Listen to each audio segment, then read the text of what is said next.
right, ready? Good evening, and welcome to the regularly scheduled August meeting of the Granville Exempted Village School District Board of Education. Will you please rise and join us in the Pledge of Allegiance? I pledge allegiance to the flag of the United States of America and to the republic for which it stands, one nation, under God, indivisible, with liberty and justice for all. Please take the roll. Mr. Hayes. Here. Mr. Miller. Here. Dr. Cornman. Here. Ms. Dean. Here. Mr. Wolf. Here. Staff reports. I will be brief. Although I do like talking about this stuff, so that means I could roll on and on and on. Hopefully that's going on here. All right. The Board of Education knows that one of the main goals for this year is to identify the portrait of a graduate for the school district. And I kind of want to talk just briefly about what that means, what that represents, and how it fits into some of the things that we've done in the past. So what is a portrait of a graduate and why do we need it? So I want to go to the second bullet first. Teacher feedback during the PBL tuning protocol. So this past year, we had an opportunity where some of the teachers that engaged in project-based learning went through a process where they communicated, the things that went well and some of the things that they wrestled with during their project to get feedback from other teachers who listened in. It's called the tuning protocol. And almost universally, some of the things that came out of those conversations was that the teachers wrestled with, how do I provide feedback to students in this method, with this instructional methodology? It's a little bit more difficult, a little bit more challenging, because some of the things that you're measuring are more of the success skills of problem solving, critical thinking, the ability to collaborate. And so they wrestled with, so how can we identify those and provide descriptive feedback to students on a regular basis.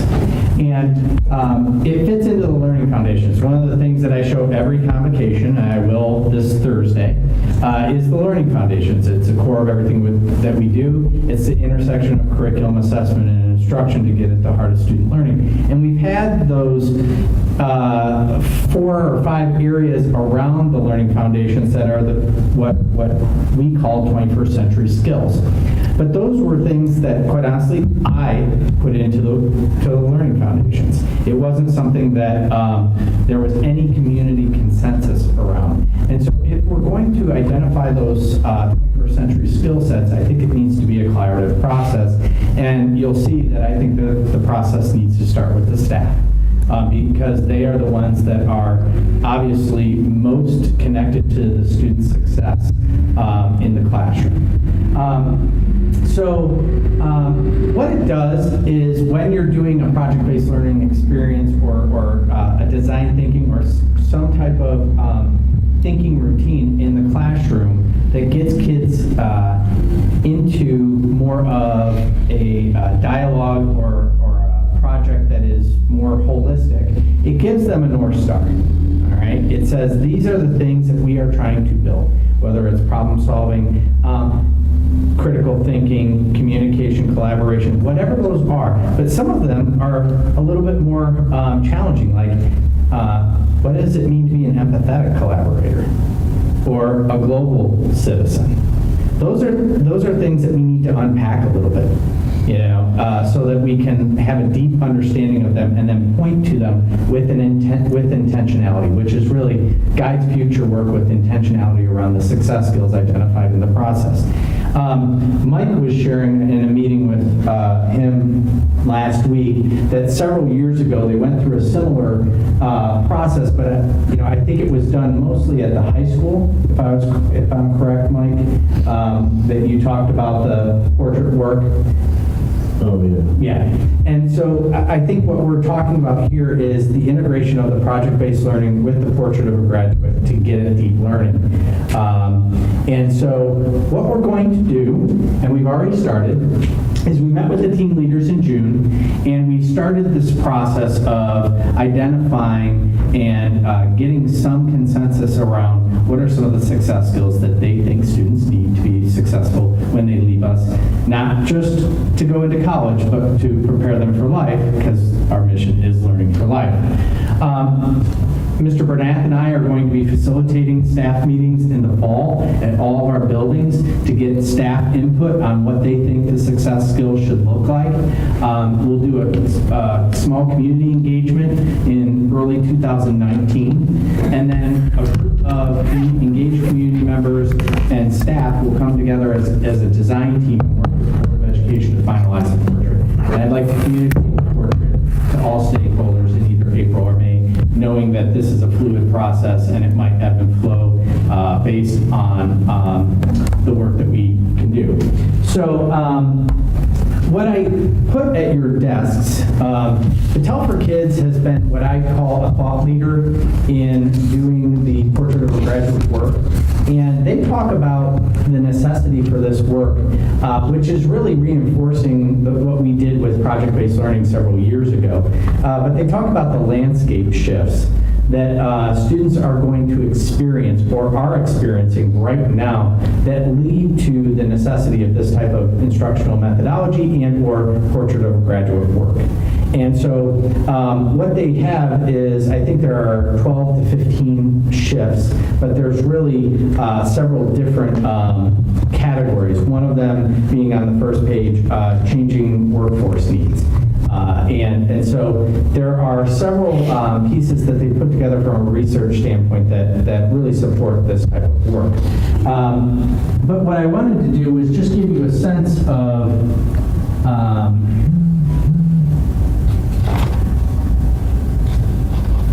their work.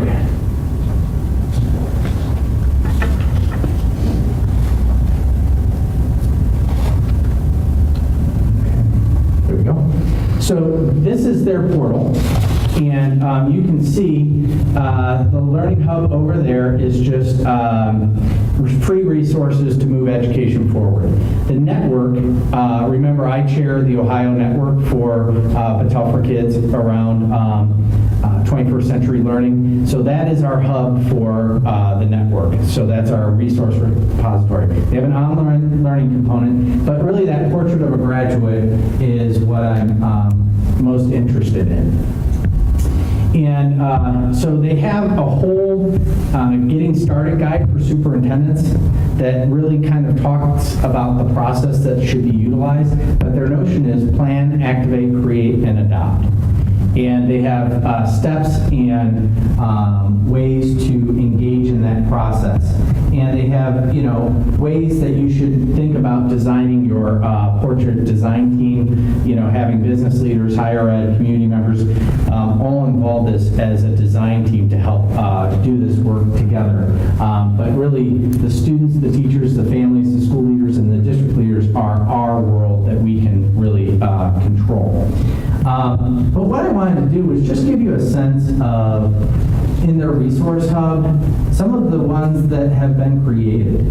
And they're all unique, they're all different, but this is, an example of Davis Joint Unified School District in California. And, they have civic and cultural awareness, creativity and innovation, critical thinking, problem solving, adaptability and resilience, collaboration and communication.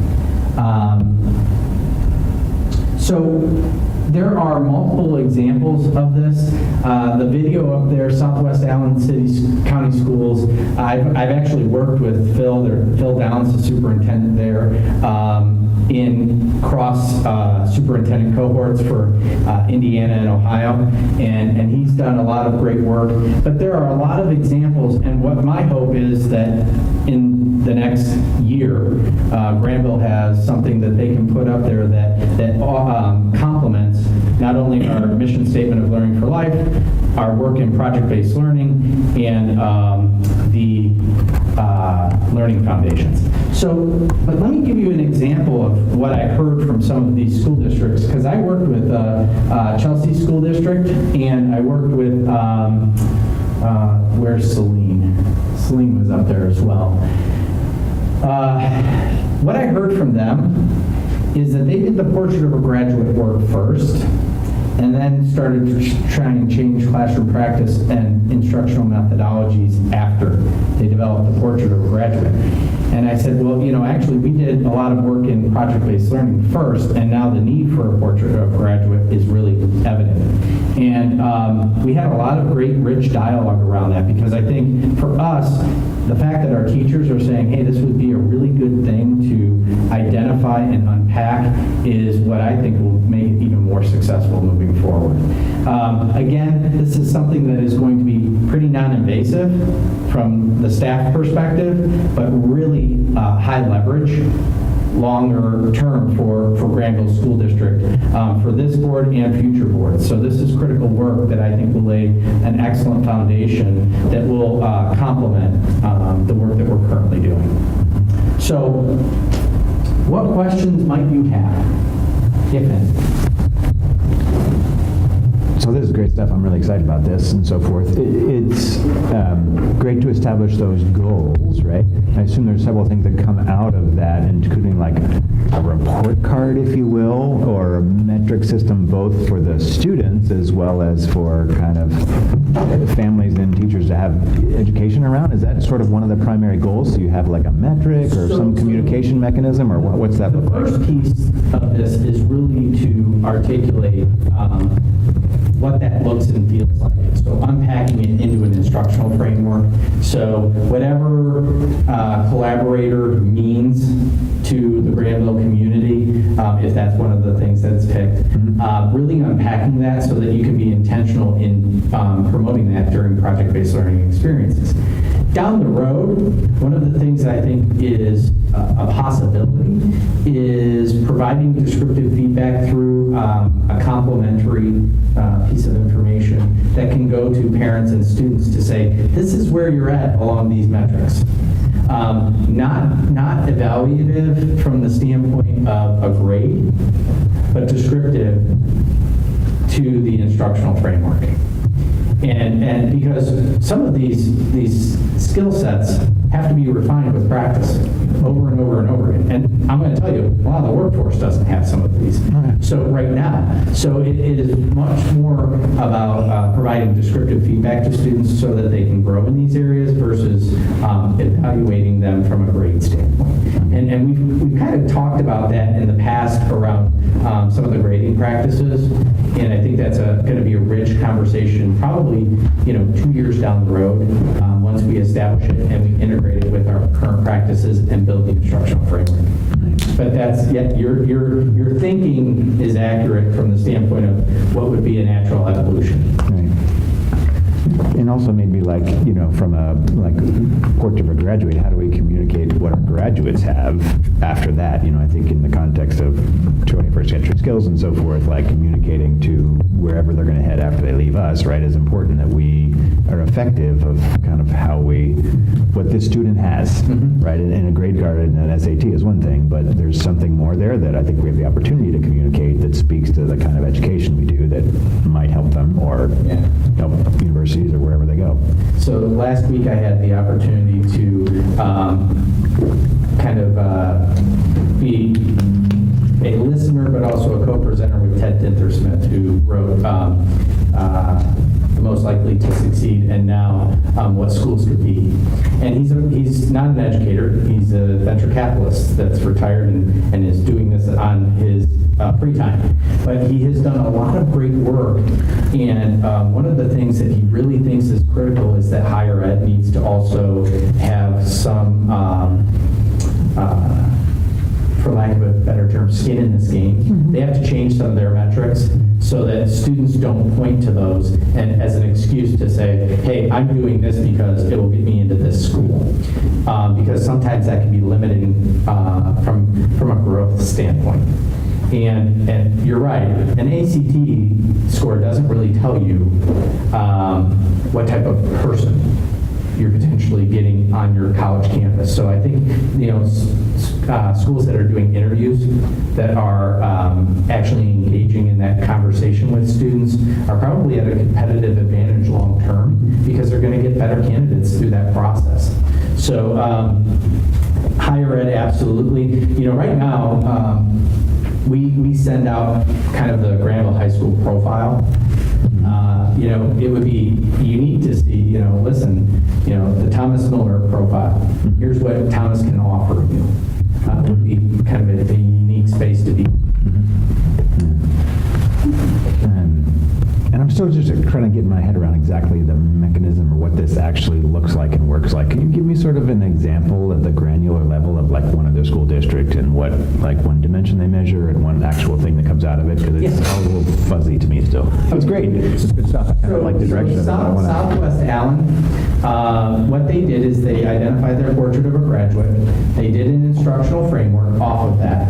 And then they used ICANN statements, which we use in Granville schools, to articulate some of those things so that they can provide descriptive feedback to students through that process. They also have kind of like a master credential or master transcript that kind of has some type of grading component to it, but it's not grades. It's just progress towards the success skill that they identify. Right. So it's the same kind of ICANN statement instead of like I can divide, long digit numbers or whatever and so forth. I can demonstrate or I can work well with others or whatever that is. Okay. Exactly. Yeah. Great. Yeah. Okay. All of us have probably heard, some colleague complaining about, a project that they had to work with others on. And they said, I do all the work, they do nothing, right? How many of us have had that experience?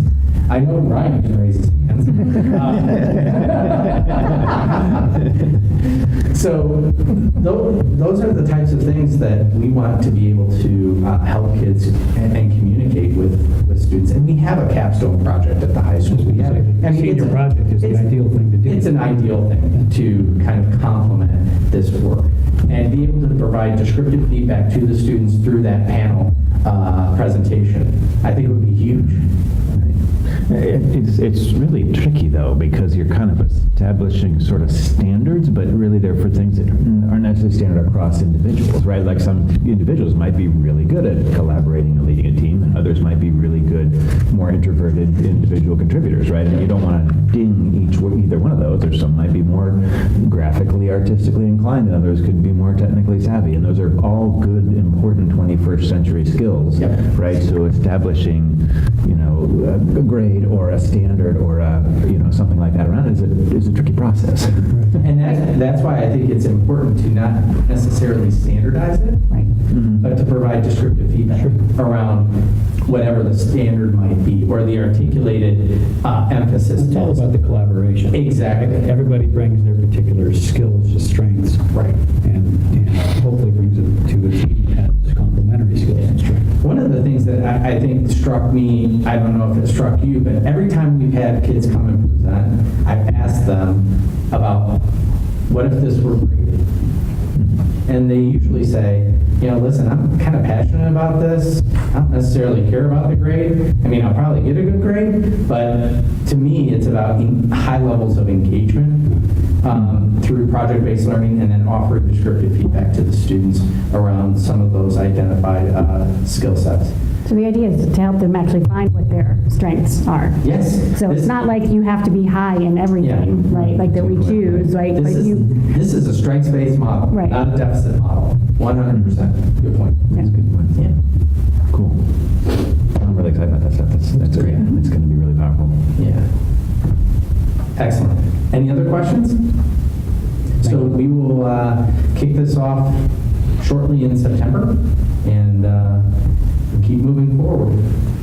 Excellent. And I'll have more to report soon. Terrific. Thank you.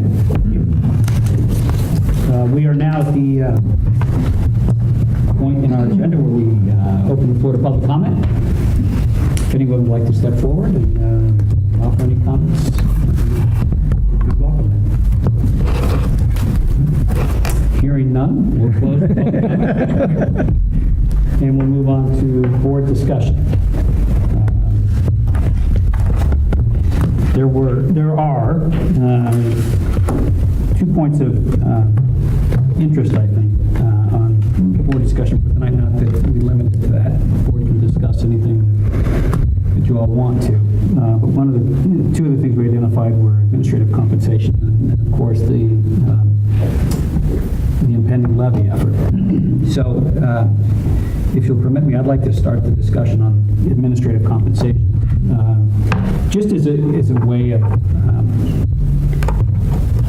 framing up what I think is a conversation about the administrative leadership in the district and how fortunate we are to have the administrative team that we have and the high level of commitment, personal commitment to excellence in our schools.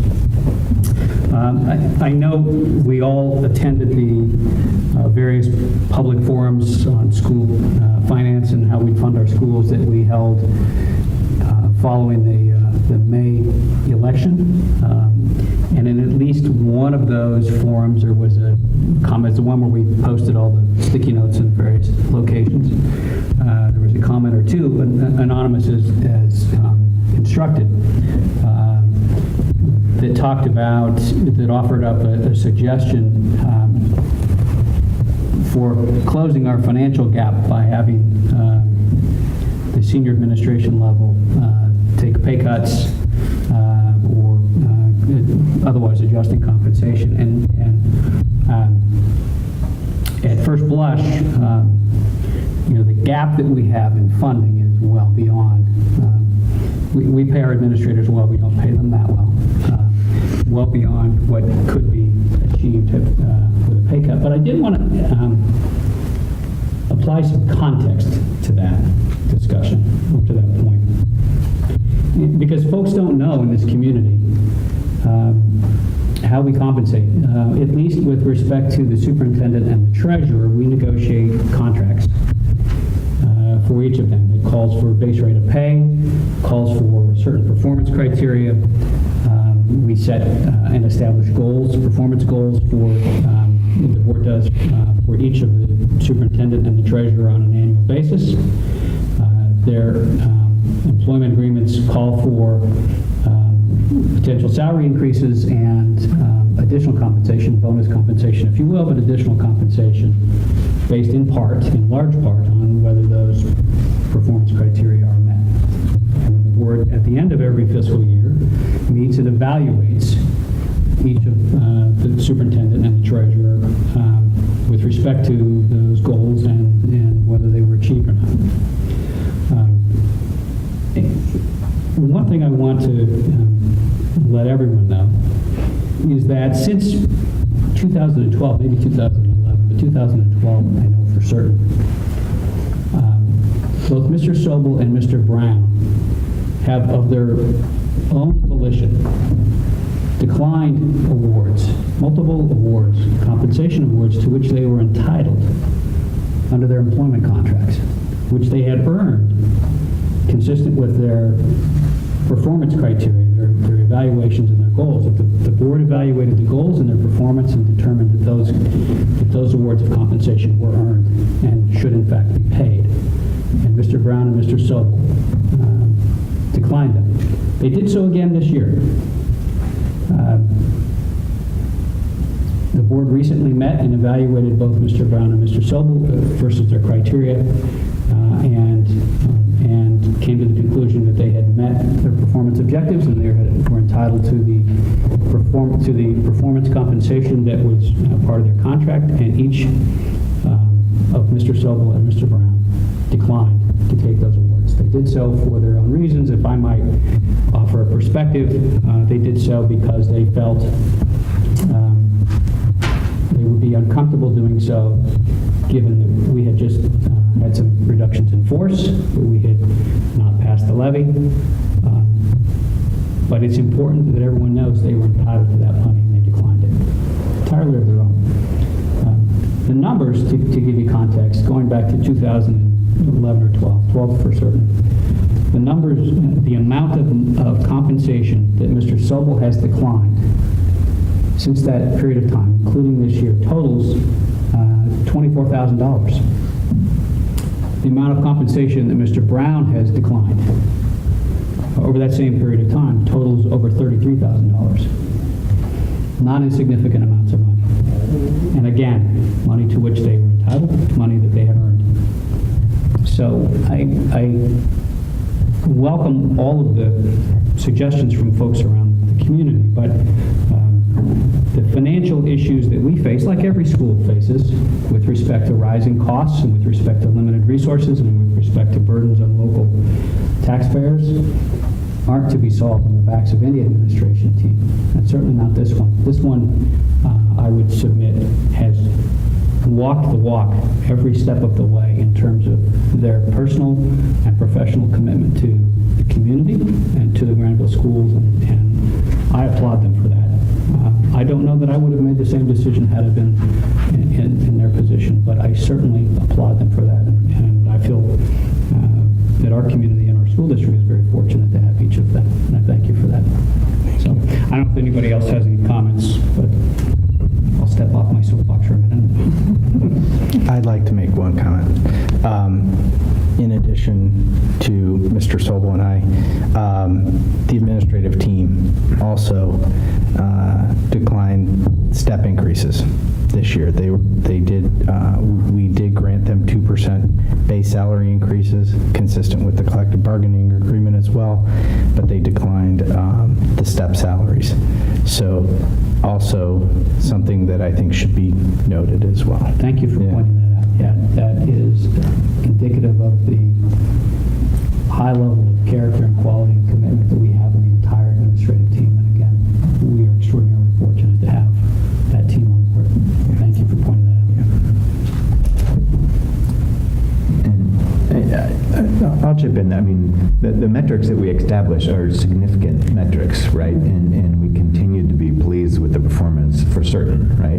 We also need to, with all things, keep an eye toward the economics to ensure that we're not overspending in any category, right? So, through, a benchmarking study against other kinds of high-performance districts, the same way that we do for the economics of all facets of our education, we do so for the administration, right? And the pay is in line with or significantly less than other comparable school districts. And we've published that in the past in run-ups to levies and in other areas, because this concept of overspending on administration is one that often is easy to have pop up. But when you actually look at the numbers and things like that, we're very much in line, if not less than, the districts that we compare ourselves to, much like our teaching staff. And it's a struggle for me to some extent when you have great employees that do this, right? Because I want to be able to compensate them. I want to be able to compensate all of our employees for all that they can do for us. Excuse me.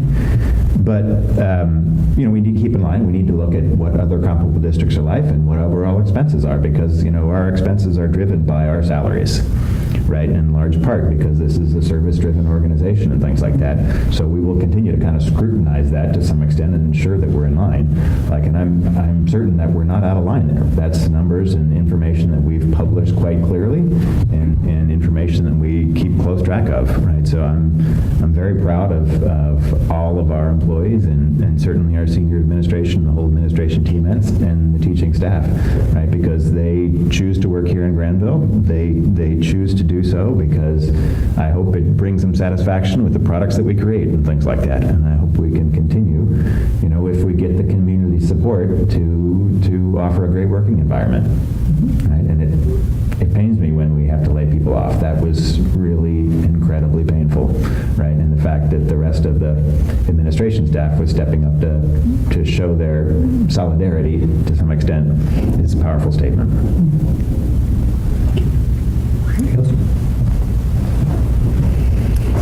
All right. So the next item that we had on the agenda for board discussion was the levy. It's been rather quiet. People are on vacation. People are on vacation. Or finishing up. I know that there are a number of folks in the community who have expressed an interest in being supportive of the levy effort, who expressed an interest in participating on the levy committee. I'm pleased to note that there are at least several people that I'm aware of who are not supportive of the prior levy have indicated that they would be supportive of this levy.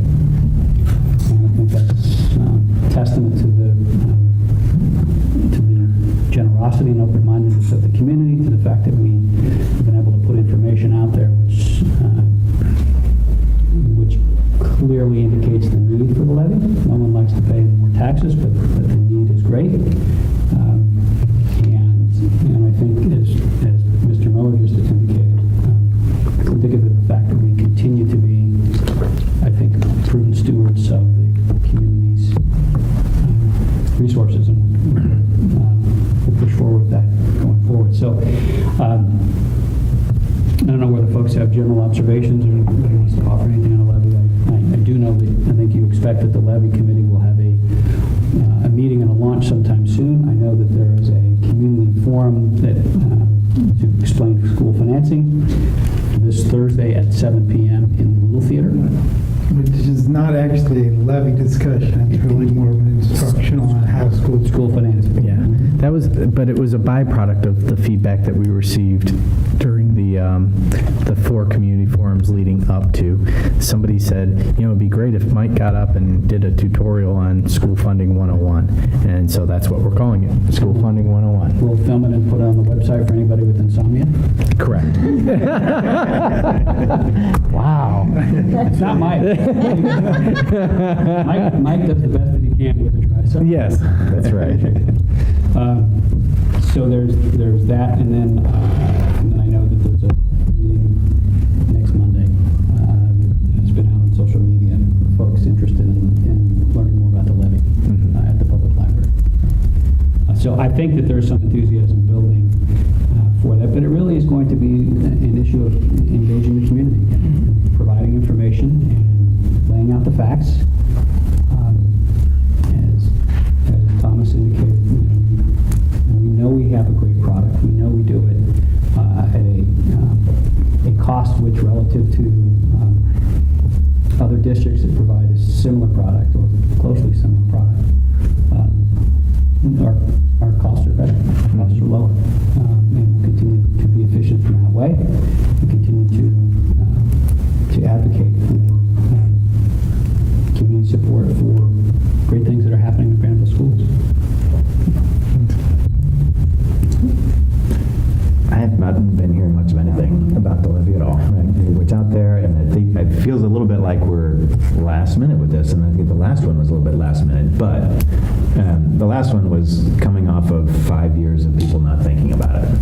Right? I think the community has really been awoken just by the fact that there was an issue this May, right? And I've got people thinking about it and so forth. And the community understands the significance and importance of the economics now, based on the changes that we've had to make. And the fees are now starting to hit people's pockets, right? Which we needed to implement, right? The changes in programs will become immediately apparent when people come back to school. So I think the community is going to be much easier to arouse and get interested and have a dialogue about it. So although I feel we're kind of behind on the timing, it would have been great to be rolling in July. There's nobody here in July and August. They're not thinking about it, right?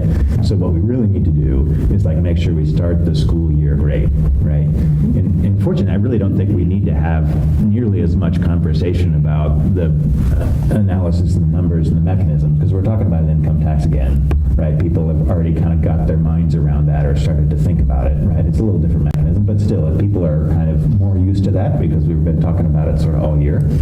So that helps a lot. But I think it really needs to be a significant and sort of emotional campaign, right? People really have to feel this. And I think we've got the wind of the beginning of the school year with us, right? We've got, great season. People will come out and we'll have a good September with lots of different meetings of PTOs and boosters meetings, and people are always kind of energized to come back to the school year. That I hope will get them energized to come out to the polls, right? Because that's going to be super important, and we really need all of us, of course, on board as we have before, but we need all staff and administration really engaged in this process, right? Our teachers are certainly a front line to parents, and they're their best advocates in many ways to say how important it is to continue to fund our schools, right? And that's something that definitely that the staff in the past has been willing to do, so we're going to need it even more so this time, for them to kind of step up and find a way to help us communicate, not directly with the students during school, of course, which I can't, but certainly there's other ways to be a part of a committee, to go door to door, to find other ways to communicate with parents and things, because, we really are going to need it. This is just as important as the last one, right? And something we need to move forward, so. Good question. Okay. I think with a lot of especially the high school activities starting August 1st, with sports and band and things, there's talk now. Is there? When they're writing a check for $200, there's talk. Yeah. And Mr. Durst, the other night, the fall athletes had their mandatory parent meeting, and he did an outstanding job of explaining what the pay to participate fee exactly goes for. Because there were lots of the typical stories about what it was going for. So that was explained by Mr. Durst, and then it was reinforced by Janelle Rogers, who's one of the treasurers for the athletic boosters. So I think there's a better understanding of that. But once the school activities start, I've noticed there's more engagement about it now. It's starting to pick up because school's back. So. And I think the November turnout, I think both political parties are going to work really hard to get their voters out. So whether that equates into good turnout numbers or not, but I think both parties are going to push hard and mobilize to get their voters out. So. What I would also encourage is if anybody has questions, they can always contact the district office, and we can provide information to them. We are a resource. We have a lot of information that we can share, and so I would offer that as well if people are interested in getting more information. What's the Monday night event? That was something, I'm not on social media, but I believe that it was something that was communicated by the Livi campaign. Yeah. I think it's just an open forum. Yeah. Great. To collect volunteers. At the library. Yeah. So that would be one to publicize this as well for, I don't know how we can. We can't. We got to Yeah. find ways to get that message out, though. Correct. Right. And that's at some level frustrating for all of us, is that the leadership too. We can advocate on our off, but there's very little we can do. We cannot run a campaign. Correct. We rely upon the many people who volunteer countless numbers of hours in this community to support that money.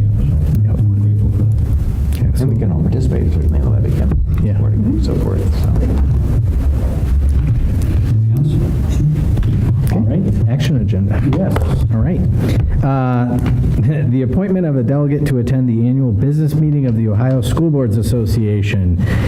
Mr. Wolf, you are a rookie. Still going through hazing? Don't haze here. But, Yeah, there we go. If you're available. We have a motion. Sure, let's do that. Motion to approve. Yes, we should have is there a motion? We need to put a name in first? Yeah, nominate first. Get the nomination. Oh, do you? Do we have to first? Yeah, okay. We need to do the motion and discuss No, I it. think you probably have to nominate someone before you make a motion. Okay. Okay. Okay. We All can right, discuss it. Can I nominate someone? As long as it's you. I'm happy to do it too. I mean, I'll No, that's fine. That's fine. It's actually worth going to once, anyway. All right, I'm going. All right. Okay. I'd like to nominate Fred Wolf to be our delegate for the Second. All right.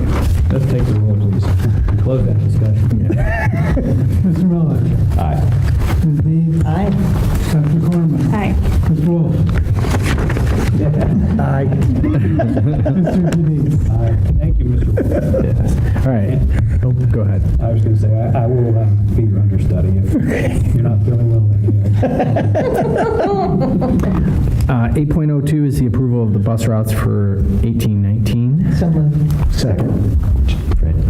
And just a reminder that we did consolidate one route this year and eliminate one position through the reduction in force that was part of a transportation audit that was conducted by OSBA. And worth pointing out that you're constantly evaluating efficiencies in that area and how we utilize resources. You know, there are folks in the community who've said to me, I'm sure they've said to all of us, well, the buses are never full. But obviously, it depends on where you are at a certain point in time when that bus comes by. That is correct. You know, the buses are full when they leave the school in the afternoon. They're Yeah. full when they get to the school in the morning. Correct. And drop people off, but we'll always continue to search for better ways, Yeah. more efficient ways to transport students safely. Yeah. You know, one of the things that we talk about from an academic standpoint is a culture of continuous improvement. One of the things that we have on the financial side of the equation is a culture of efficiency. So we are always looking for ways to do things better. I never like to get into a mindset of scarcity because then people hoard resources. This is a way to really try and take an active approach all the way through a levy cycle and beyond to try and maximize taxpayer dollars. So, Ms. Dees. Aye. Mr. Wolf. Aye. Dr. Corman. Aye. Mr. Miller. Aye. Mr. Jennings. Aye. next item is an agreement for the learning spectrum for student services. So moved. Second.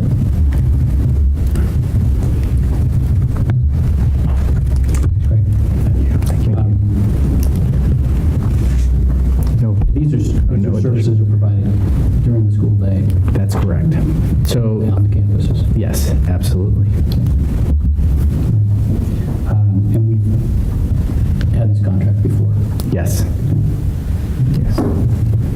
Question? Long-standing contract. Take the roll, please. Dr. Corman. Aye. Mr. Miller. Aye. Mr. Wolf. Aye. Ms. Dees. Mr. Jennings. Thank you. 8.04 are the roof repairs to GHS and GMS. So moved. Second. Okay, so due to the amount of the repair and the fact that it is part of our 20-year facility master plan to replace areas that have been compromised over time, we look forward to not having some leaky areas in GMS and GHS. And we're okay at the intermediate school for a while with shingles, right? But we need a little help at the elementary school sometime soon, too? What's the status yes. of all The their roofs? capital budget, the elementary school is in the capital budget for next year. Okay. Obviously, you had to make some decisions this year about capital maintenance items that would be deferred. Yes. Following the May election. We already know that we didn't have enough in the budget anyway to deal with everything, and then when Right. that election went that way. At some point, it would be, I think, informative for us to have a presentation perhaps on how we're prioritizing and what we're deferring, what we're kicking down the road and making decisions to wait on. Absolutely, we can provide that for you. But in general terms, we've probably deferred about $400,000 of that master plan for this year. Which is consistent with what we said in the levy campaign, that we needed above and beyond our existing funding. That's why we needed the funds for the levy, so Yeah. we are Yeah. indeed kicking those things down the road. Generally, what we try to defer to the things that have the least impact on safety, security, and well-being of the students. Yeah, Yeah, I think it would be helpful for us at some point. yeah, we will do that. Tanya's ready. Thank you. Thank you for all you do in the summer. Okay. Call it. Mr. Miller. Aye. Dr. Corman. Aye. Ms. Dees. Aye. Mr. Wolf. Aye. Mr. Jennings. Aye. Thank you. Next item is 8.05, resolution to purchase fuel for the 18-19 school year. So moved. Second. Again, due to the high dollar amount, it is something that we believe that we need to bring to you as an action item. And we shouldn't less than that.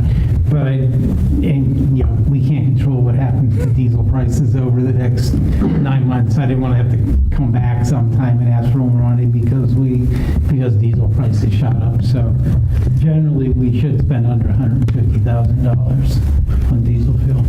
Is that bid out at all, or do we buy it in blocks, or do we intelligently It's figure in out how blocks. to? The problem with bidding, that we have with bidding, is that the tank that we use does not exactly meet code, but we are grandfathered in, and Englefield is really about the only supplier that's willing to come and put money or put fuel into the tank that we have.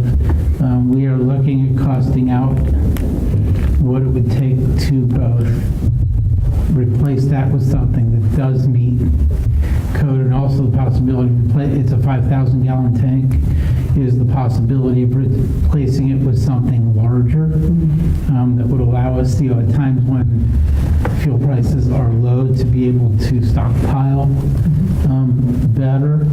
There's some other issues with that I'm not going to go into tonight, but none of that can happen contingent on passage, the levy and improvement in our capital resources. I think it also should be noted that it's a local company, and when possible, we try and support local businesses. Great. Mr. Wolf. Aye. Ms. Dean. Aye. Dr. Corman. Aye. Mr. Miller. Aye. Mr. Janice. Aye. Thank you. Next item is 8.06, treasurer salary increase. So moved. Second? The only thing that I would say is this is in line with all the other base salary increases, and this will be retroactive to August 1. I think it's certainly appropriate in terms of being consistent with what we have done for other employees in the district with salary increase, and appropriate also given the comments I made earlier about the commitment Mr. Sobel has given to the financial well-being of the schools. Agreed. Take the roll, please. Ms. Dean. Aye. Dr. Corman. Aye. Mr. Wolf. Aye. Mr. Miller. Aye. Mr. Janice. Aye. Okay, consent agenda. We have 9.01A through D.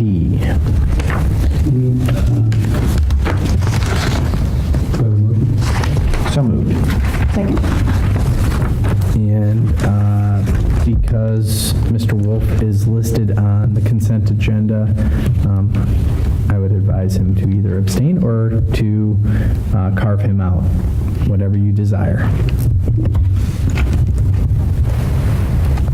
Just a volunteer, no, he give himself any money. So we can do it one of two ways. We can either vote separately on Mr. Wolf's appointment as a volunteer without him, and then we could vote on the rest of this, or we could just vote on the rest of this. Mr. Wolf, it's at your option. It doesn't matter to me. It really doesn't matter. Let's pull it out. So I make a motion to pull the volunteers, A for 9.01B5 out of the consent agenda. Is there a second? Second? Is there a second? Second. I wasn't second. Let's take a roll on that motion. Dr. Corman. Yes. Aye. Mr. Miller. Aye. Ms. Dees. Aye. Mr. Wolf. Aye. And Mr. Janice. Aye. So then we're back to Can we the, vote on that thing that came out? Or we can vote which. let's do the consent Okay. agenda first. Yeah. Without 8.5. B5. Yep. Yeah. Well, just that part of 5. Right. Yeah. Right. So let's vote on the rest of the consent agenda. Mr. Wolf, you are now Eligible to vote. we have to check 2 forms of ID. Any other comments on Any that? comments on that? No, just the field trips are both covered by parents at full parent expense, and just some of the standard items that we typically have. And Listed. just to emphasize, if people don't realize Oh. that the four folks from Granville Christian Yes. are actually our employees that are paid through auxiliary funds that come to Granville Christian through us, so they are considered our employees even though they work at Granville Christian. There's a typo. Okay. The first name is L-E-A, capital A-N-A. For Leanne Parsons? Okay. Me too. Excellent. Any comments or questions? Take the roll, please. Mr. Miller. Aye. Dr. Corman. Aye. Ms. Deeds. Aye. Mr. Wolf. Aye. Mr. Janice. Aye. Now let's vote on E5, the volunteers. We have a motion, thank you. Second? Discussion? I don't know about that Fred guy. Shady I character. expect a lot of discussion about that appointment. I noticed the assistant varsity girls soccer. Do we only have one girls soccer team this year, or do we have two? One. Okay, so this might have been Yeah. a JV coach or something, somebody helped with JV, and now they're going to just have one team. Okay. As of last week, they had one. So, Yeah. I just thank all the volunteers for what they do. Yeah. We could not provide the opportunity that we provide for kids without the volunteers. Yeah. Thank you, Mr. Wolf. My pleasure. Take the roll. Ms. Deeds. Aye. Mr. Miller. Aye. Dr. Corman. Aye. Mr. Wolf. Abstain. Mr. Janice. Aye. Okay. Thank you. That takes us to the financials. Okay. 10.01 is the monthly financial report for July. So moved. Second? There's not much, financially, there's not much to report in here. I will say this is a new format for the report, something that's coming out of the company that supplies the software to do this.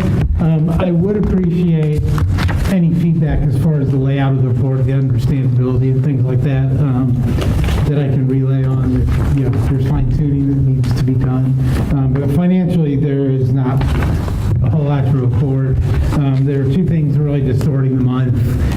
One is that the property taxes have come in a little bit faster than last year, so you see we're way ahead of last year. That will obviously even out this month. And you will see that the benefits expenditures are significantly below last year, and that is because we did not post STRS because of some questions while I was on vacation. And so STRS will get caught up this month as well as when we post it. Nothing else is that much really out of line or anything. It's good news in the first month. Yeah. Question?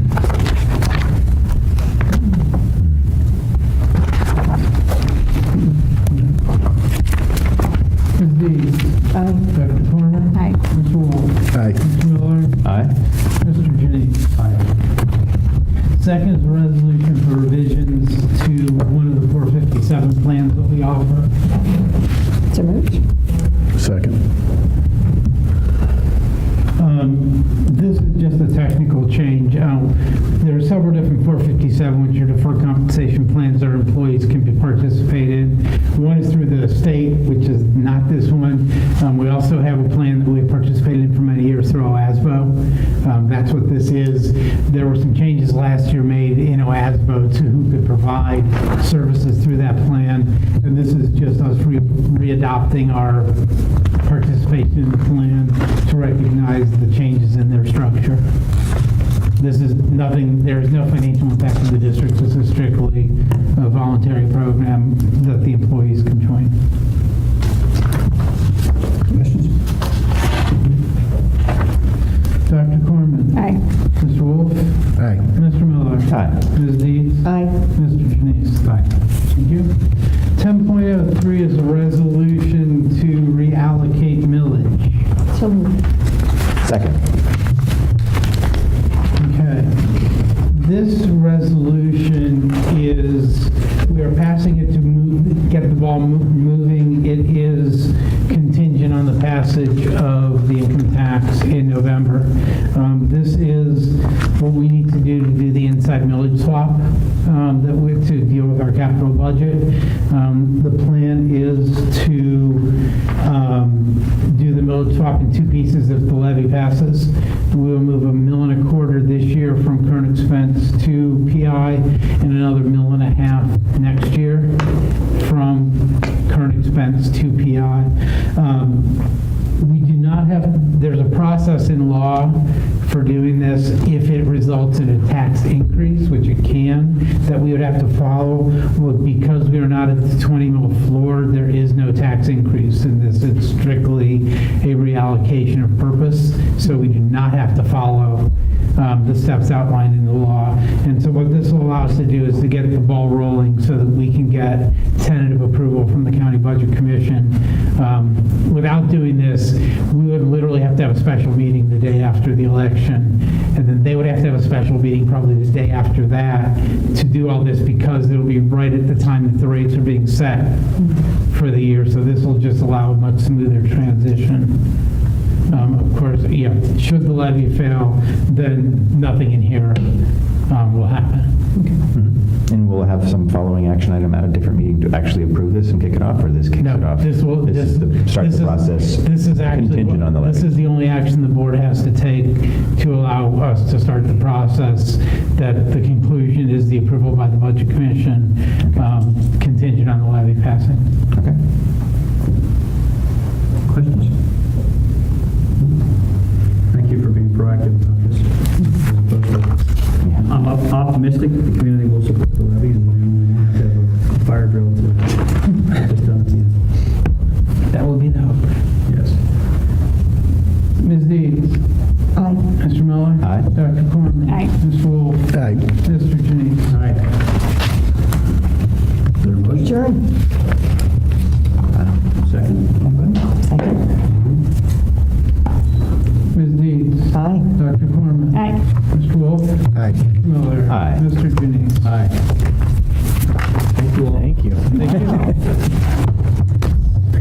Remember, Thursday morning, convocation.